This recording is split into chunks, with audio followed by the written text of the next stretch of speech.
Hello, this is an Epson ET-4550. Now the ET stands for EcoTank. Goodness only knows what the 4550 stands for, but never mind. This printer has a superpower. Yes, it might be masquerading as a normal inkjet printer, but oh no, it has something special about it. And that's what this video is about. Is the special power something to get excited about, or is it just a load of old baloney? Now the first thing we need to do, of course, is to unbox this beast, so let's get cracking with that. So here's the box, and let's open the box.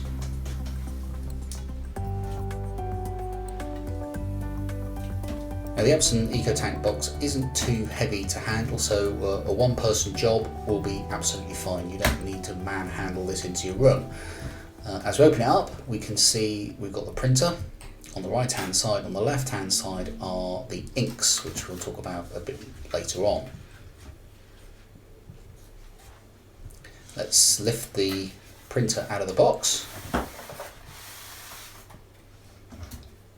carefully, and without dropping it, we'll now take off the bits of polystyrene packing and take off the outer cellophane and release the printer.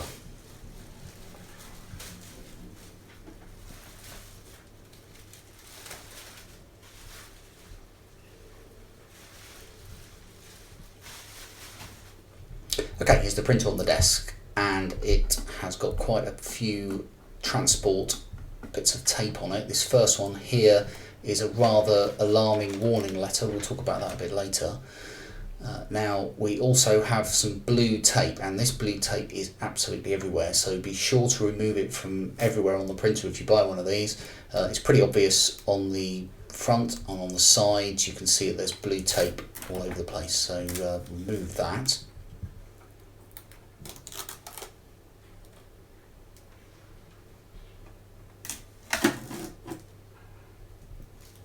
You'll also notice that there's some blue tape on the inside, so make sure you open the lid if you get one of these babies and take the blue tape from inside.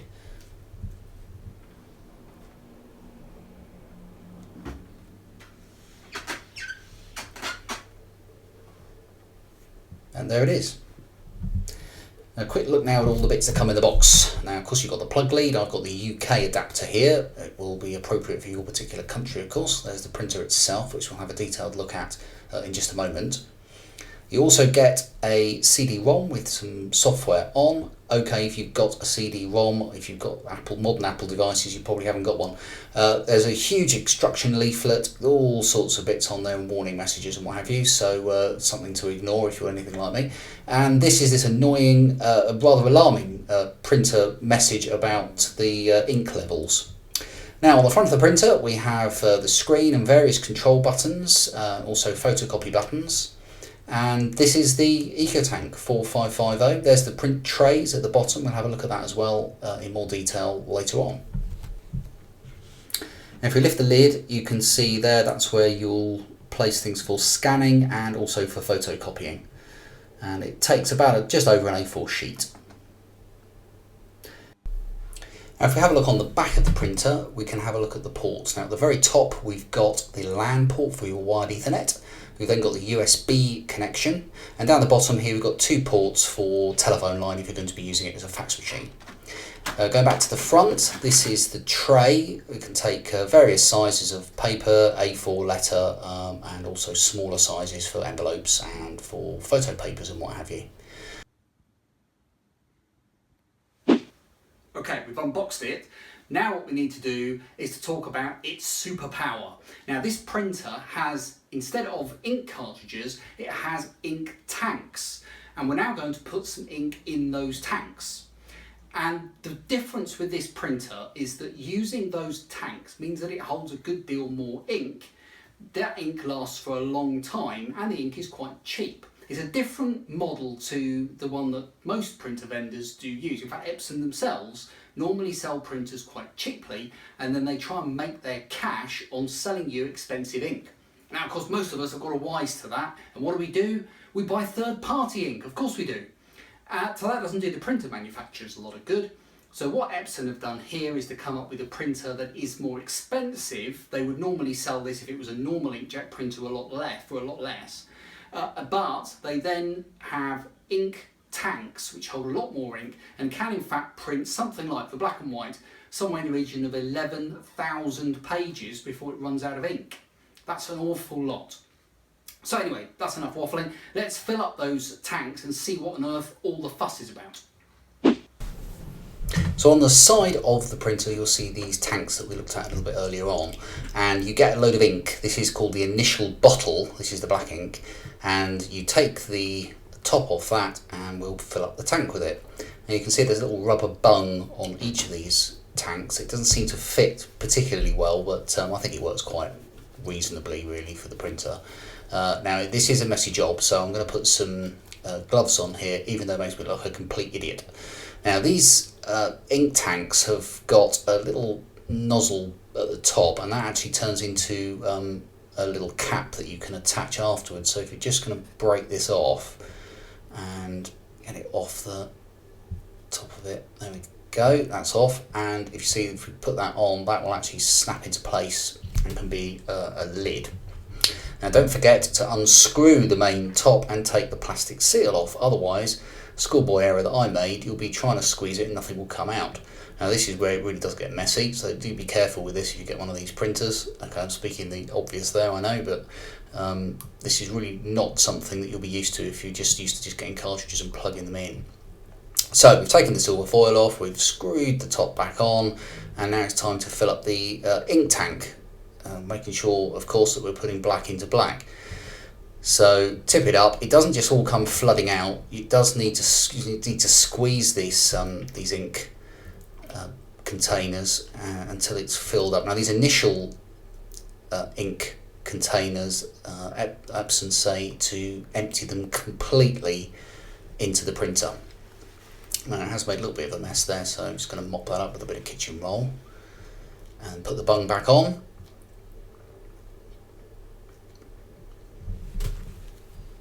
Okay, I'm not going to make you sit here and watch me fill up all 4 ink tanks, but let's just have a look at a different angle, and this time we'll put the cyan in and go through the same process again. So take the top off, which is going to make the little cap.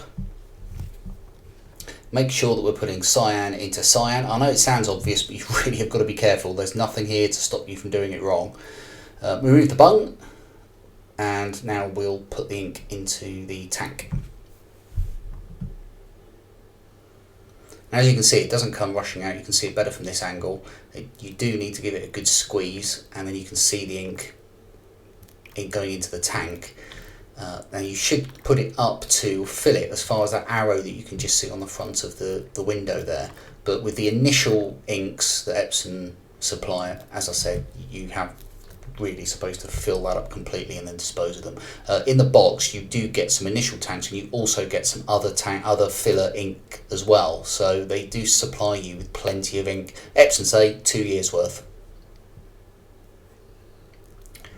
So we'll just fill up the red, magenta, and also, having done the magenta, I said red, I meant magenta.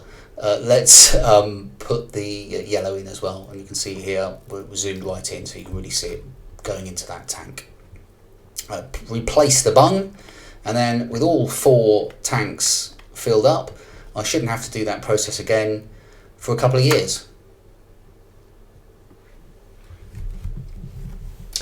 So now the tanks are filled in, let's put the power in, and now we'll start the printer up for the first time. Now instead of just pressing the button, that doesn't work, you actually have to press and hold the button in just for a couple of seconds for the printer to start. And now we have to go through the initial setup procedure. I'm going to choose English for my language. I'm in the UK, so we'll have that. It's the summer, so we'll say daylight saving time is on, and then we go ahead and set the date and the time. And then the printer starts preparing, and it makes a bit of a racket while it's doing this. And then you see a message, do not turn the power off. This takes about 20 minutes. So go and stick the kettle on, have a cuppa, and come back.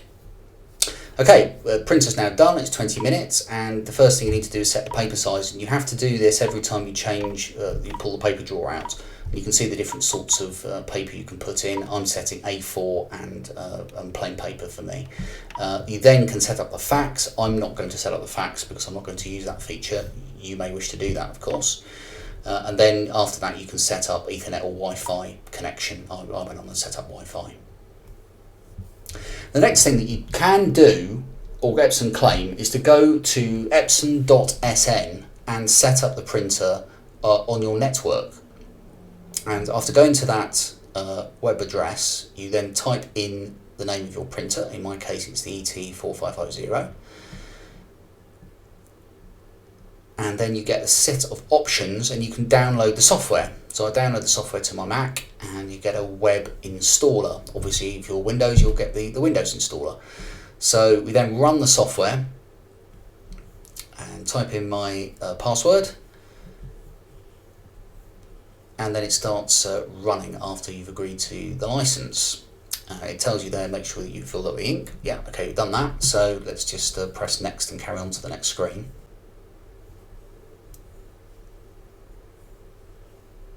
And then we get an options of what to install. I'm not bothering with the fax, so I'm going to turn that off, but we'll have the other two, drivers and the network utilities.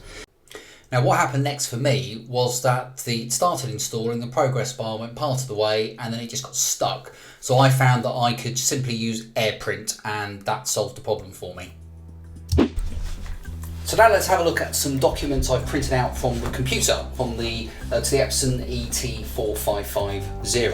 And this first one here is just a plain black and white document from the computer. This is double-sided, so it's making use of the duplex option on this particular device. And I'm really pleased with how this has come out. This is just a standard saxophone fingering chart. And it's really crisp and clear. All the blacks are really dark. Lines are crisp. Really pleased with that. That looks really good. There's some tiny copyright text at the bottom, and that is perfectly legible, really clear, and very happy with that. So that's good. Next we have just, oh, by the way, that was just onto 80 gram A4 paper, and this is a full colour print. This is also just onto 80 gram standard plain photocopy paper. Nothing special about this paper at all.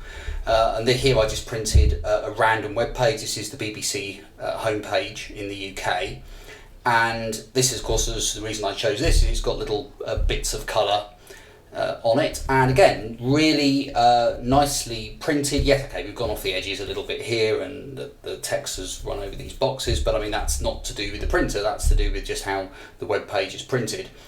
But again, the quality is really good. The text is crisp and clear. The photos actually have got very good definition in them, even though this is just onto very plain, boring, dull paper stock. So really actually quite impressed with how well that's come out. Right, okay.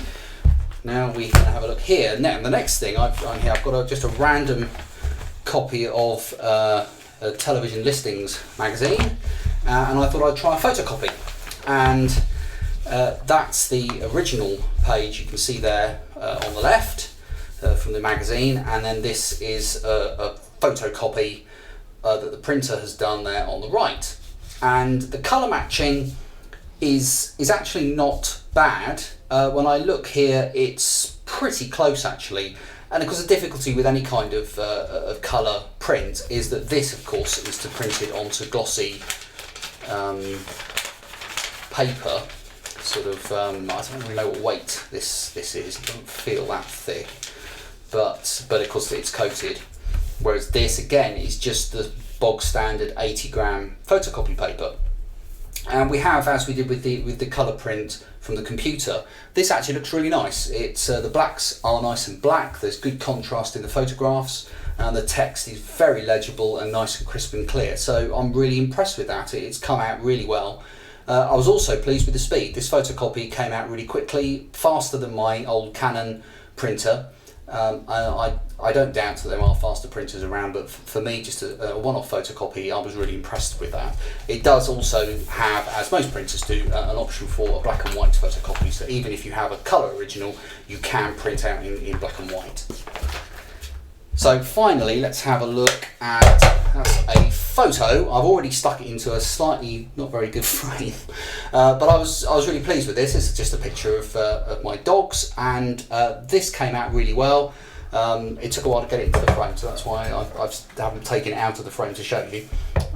But again, the contrast in the picture is excellent. It's picked up the tones here because you've got one very dark dog, one very light dog. So you know, there is a lot of colour variation in this and the surroundings here as well. And it's picked up all of the detail really well. Now this was printed onto not the highest quality photo paper, but it was sort of medium quality photo paper. It was Kodak photo paper, and I'm just going to disappear slightly behind me here and find out the weight of that paper.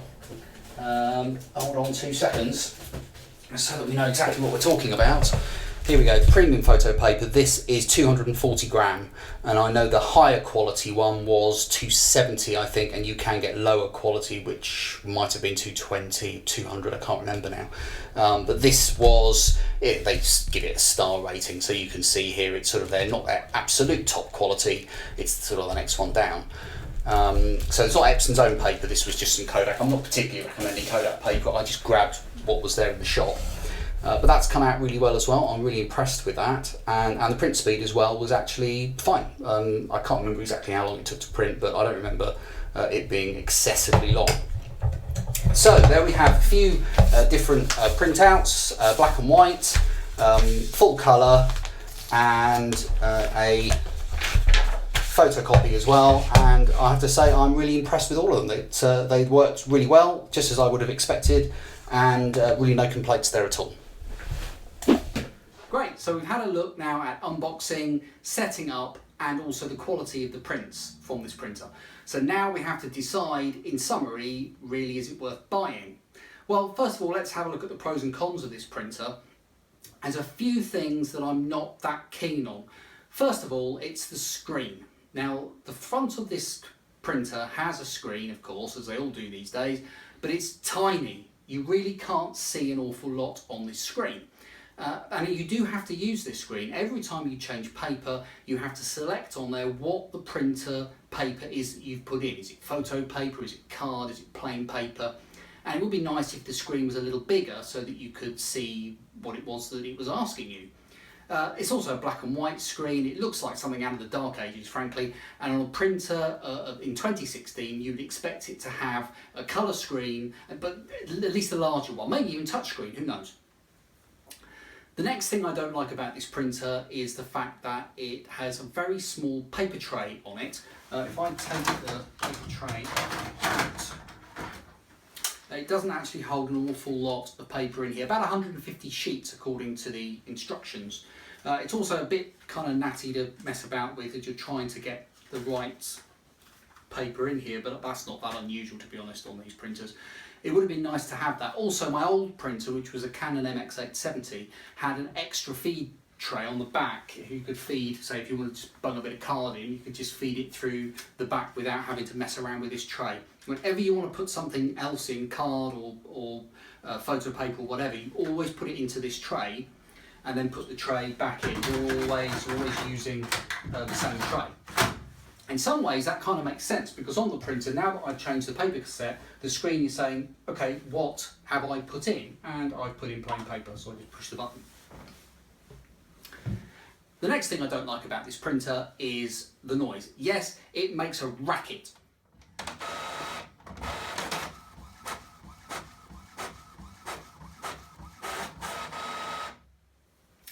My previous printer was actually quite quiet, but this one sounds like it's got some tin cans rattling around inside there. Goodness only knows. If you're working on your own perhaps, or you're just a printer at home, then that's not so much of an issue. If you're using it in a small office with a group of people and you're trying to hold a conversation with someone while you're printing, then you may have to buy a loud hailer.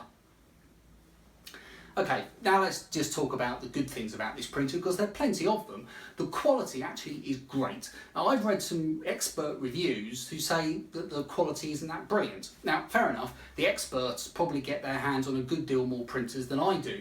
I can only compare this with my Canon MX870, which when I replaced it was in fact 6 years old. And I thought, looking at this, that the quality was better than that printer, but then okay, I'm not comparing it with anything particularly recent. It looked great to me. I've printed photos and I've scanned, and as you've already seen with all of that, the quality to me looked fine. The other problem that experts are saying is that its print speed isn't great. And again, I can only compare this with my previous printer, which was 6 years old. And I'm finding that the print speed on here is absolutely fine. The pages are whizzing out. Yeah, it's not as fast as some printers, but it's perfectly fine for most people. That's certainly not a deal breaker for me. Now, the really good thing about this printer, of course, is the running costs. Now, using these tanks, you can get prints out around about 0.5p per page for a typical print. Now, that's considerably less than most of the printers, in fact, all the cartridge printers that are on the market. And that's its real unique selling point. You can run, according to Epson, this printer for about 2 years, depending on how much you print, of course, before you need to fill it up with ink. And when you do fill it up with ink, it's going to cost you £10 per colour, which is really cheap. You can get a full set of colours, £40, and then perhaps not have to fill it up again for another 2 years. You don't have to be Albert Einstein to work out that it's going to be really cheap to run. But again, you need to do your own maths. You need to work out whether the amount that you print is going to make it worthwhile for you. Are you really going to save money? Because this printer is more expensive to buy in the first place. Now in the UK, this currently, at the time of recording, retails for £369, which for a printer is an astronomical sum of money. You can buy a typical printer that's similar for this, for quality, multifunction, with a scanner and a fax machine, all the rest of it, for about 1/3 of that price. So you need to work out is the extra 2/3 that you would then perhaps print enough to make it cheap to run with the ink cartridge, the ink tanks, instead of the cartridges. Well, I'm having trouble explaining that, but I think you know what I mean.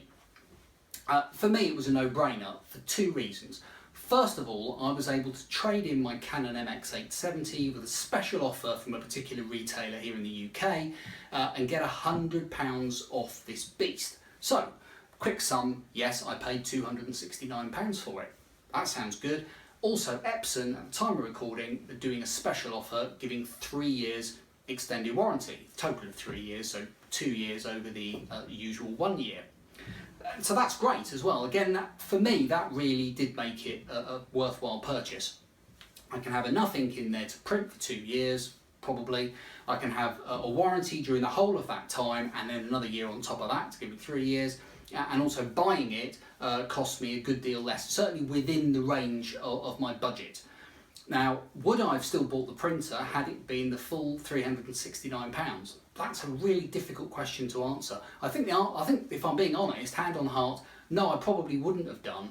If I was going to spend that much on a printer, I probably would buy one that had more than one paper tray, more paper on it, maybe was slightly faster, certainly had more paper feeders on it, and was a bit quieter. I think those are probably the things that would have swung me in another direction.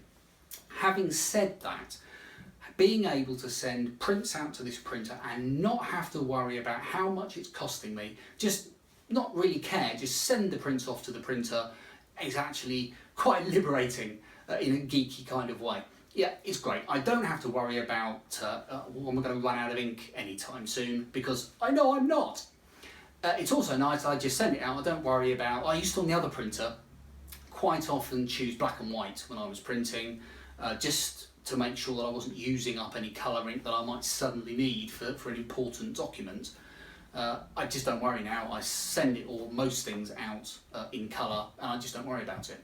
And that's actually really nice. I'm also more likely to print more photographs, and as you saw earlier on, the quality of the photographs is actually really good. Now, I suppose quite enough waffle for me. Only you can decide whether it will add up for you and whether the pros and cons are going to work for you. Personally, I think that this is really what printers should do. The problem with running third-party ink is that yes, it's cheaper, but very often you can have real issues. I've ran different third-party inks on my Canon printer, and it took me a while to find a third-party ink I was comfortable with. But even then, you could tell it wasn't quite up to the job, really. It was okay, but it wasn't brilliant. But then if you're going to buy the proper ink from the manufacturers, it's going to you have to cut your right arm off to pay for it. So I think this is a much better business model myself. You pay a bit more for the printer and the inks are cheap and they last for ages. I think it's great. I think kudos to Epson for doing this. It's a little bit of a worry. This has been out for a little while now. No other manufacturers are jumping on board. Perhaps they're still waiting to see how Epson get on with it.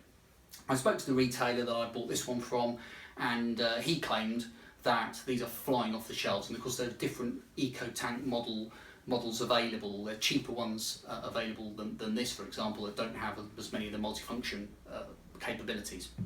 So anyway, I really have waffled enough on this. I hope you enjoyed the video, the unboxing and the setting up of this and the discussion about whether it's worth buying. And if you have enjoyed it, please do give me a thumbs up. You can, of course, join the conversation on social media, and the details of how to get in touch with me are on screen now. Thanks for watching, and I'll catch you next time.